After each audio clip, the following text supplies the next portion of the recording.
તો ભારે વરસાદથી કચ્છના રાપરમાં ખેડૂતો પણ મુશ્કેલીમાં મુકાયા છે। આકાશી આફતથી રાપર તાલુકામાં ખેડૂતોને ભારે નુકસાન, એરંડા, કપાસ, મગફળી સહિતના પાકમાં વ્યાપક નુકસાન। સર્વે કરીને ઝડપથી સહાય ચૂકવવા ખેડૂતો માંગ કરી રહ્યા છે। તો ભારે વરસાદથી કચ્છના રાપરમાં ખેડૂતો મુશ્કેલીમાં મુકાયા। આકાશી આફતથી રાપર તાલુકામાં ખેડૂતોને ભારે નુકસાન થયું છે। એરંડા, કપાસ, મગફળી સહિતના પાકમાં વ્યાપક પ્રમાણમાં નુકસાન થયું। સર્વે કરીને ઝડપી સહાય ચૂકવવા ખેડૂતો માંગ કરી રહ્યા છે। તો વરસાદ રોકાતા રાપર તાલુકામાં રાહત કામગીરી શરૂ। રાહત કામગીરી કરવા કલેક્ટરની અધિકારીઓને સૂચના। જે રસ્તા બંધ છે ત્યાં તાત્કાલિક કામગીરી કરવા સૂચના આપવામાં આવી। વીજ પુરવઠો પૂર્વવત કરવા માટે વીજળી વિભાગને સૂચના આપવામાં આવી છે। રાપર તાલુકામાં ખૂબ સારો વરસાદ વરસેલો છે।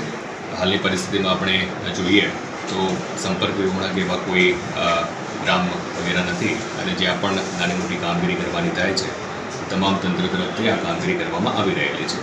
મોટાભાગના ગામોમાં જે વીજળી બાબત છે તો પીજીવીસીએલ તરફથી આ કામગીરી કરવામાં આવેલી છે અને જ્યાં પણ હજુ પણ નાના મોટા પ્રશ્નો હશે તો એ બાબતે પણ પીજીવીસીએલની ટીમ ગ્રાઉન્ડ લેવલે અત્યારે કામ કરી રહી છે।